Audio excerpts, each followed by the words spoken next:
बेदारी और बशारत के तीसरे हफ्ते के तीसरे दिन आज मैं आपको खुश आमदीद कहता हूं। आज हम शख्सी पाकीज़गी के बारे में मतालिया जारी रखेंगे और बात करेंगे कि पाक होने से क्या मुराद। अगर आपको याद हो तो हमने मसीही जिंदगी के अहम तरीन पहलू पर बात की थी, लेकिन शख्सी जिंदगी में आप इनको किस तरह से अपनाते हैं। मेरी मसीही जिंदगी के अवाइल में मेरी मदद की गई और ऐसे अजीजों का ममनून हूं जिनकी रफाकत में था और खुदा ने मौका दिया कि उनके जरिया मेरी सलाहकारी हो और मैंने ऐसी तालीम पाई। मैं कैलिफोर्निया में कैंपस क्रूसेड फॉर क्राइस्ट, जहां डॉक्टर बिल ब्राइट जो कैंपस क्रूसेड के बानी और डायरेक्टर थे, तालीम हासिल करने के लिए गया। डॉक्टर बिल ने हमें बहुत ही सादा सा सबक सिखाया जो रूहानी सांस लेना था, और वो मेरे खुदावंद के साथ शख्सी ताल्लुक, खुदावंद के साथ चलने और यस्सु की मानिंद बनने की मजीद आरजू का सबब हुआ। जब उन्होंने रूहानी सांस लेने की बात की तो कहा कि जब तक आप सांस अंदर ना लें और बाहर ना निकालें तब तक आप में जिंदगी नहीं है। उन्होंने कहा एक तो रूहानी तौर पर सांस लेना है, यानी सांस निकालना, यानी जब आप अपने गुनाहों का इकरार करते हैं, और फिर सांस लेना यानी जब आप पाकरू से मामूर होते हैं। उन्होंने कहा कि मसीह की मानिंद बनने के लिए दोनों का होना जरूरी है। सांस निकालना से मुराद इकरार करना है। उन्होंने पहला यूहन्ना पहला बाब की 8 और 9 पर बात की कि अगर हम कहें कि हम में गुनाह नहीं तो हम उसे झूठा ठहराते हैं और हम में जरा भी सच्चाई नहीं।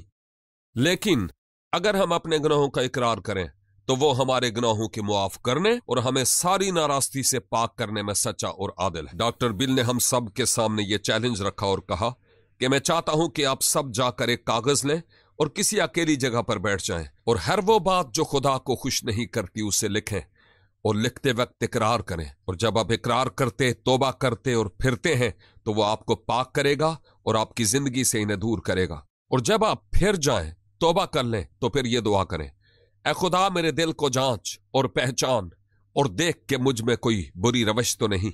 अगर खुदा कोई ऐसी बात आप पर जाहिर करता है जो उसकी खुशनुदी का सबब नहीं तो उसका भी इकरार करें। फिर उन्होंने कहा कि जाओ। मैं गया और कागज लिया और जो बातें मैं महसूस करता था कि अच्छी नहीं उनको लिखा, और जो बातें खुदा की खुशनुदी का सबब नहीं थी उनको एक एक करके लिखा।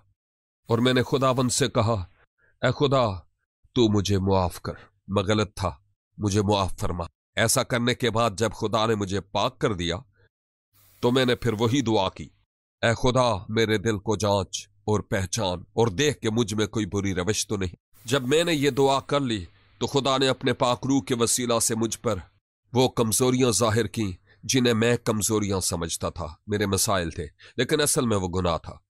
मैं उनका इकरार करना शुरू हो गया और कई और बातें खुदावंद ने मुझ पर जाहिर की। मैं चाहता था कि कोई मुझे कागज ला कर दे ताकि उन्हें भी लिखूं, क्योंकि बहुत बड़े गुनाह थे और बहुत बड़ी मुआफी भी हुई। एक और बात जिसका इस दौरान मुझे तजर्बा हुआ जो मैंने सीखी कि पाकीज़गी के अमल के लिए किसी बड़े खादम जैसे डॉक्टर बिल या किसी बड़ी कॉन्फ्रेंस की जरूरत नहीं है, बल्कि हर रोज ये सीखना है कि जो ही मुझ पर जाहिर हो कि मैंने कुछ गलत सोचा या गलत कहा या वो किया जो गलत था और खुदा को पसंद नहीं कि मैं करूं वो हो जाए, तो फिर इंतजार न करूं बल्कि फौरन खुदावंद के हुजूर उसका इकरार करूं। लेकिन एक दूसरी बात भी है जो सांस का बाहर निकालना है, यानी ऐसी बातें जिनसे आपको बाज रहना था लेकिन सांस अंदर भी लेना है, यानी पाक रूह को मौका देना है कि वो आपको मामूर करे। आप ऐसा नहीं कर सकते। आप खुद अपनी मेहनत से अपने दांत पीस कर नहीं कह सकते कि मैं यीशु की मानिंद बनूंगा।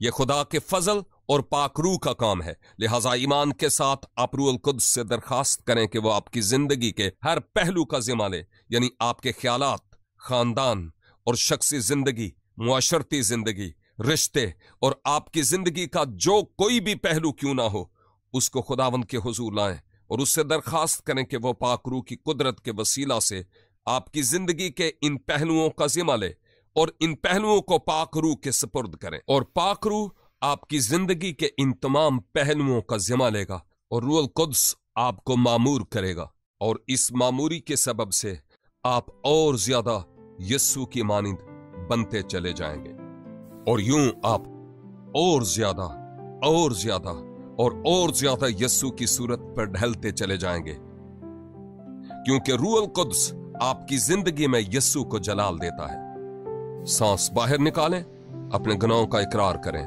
अंदर सांस लें, यानी अपनी जिंदगी के हर पहलू में रूह अल कुद्स की कुदरत को मौका दें।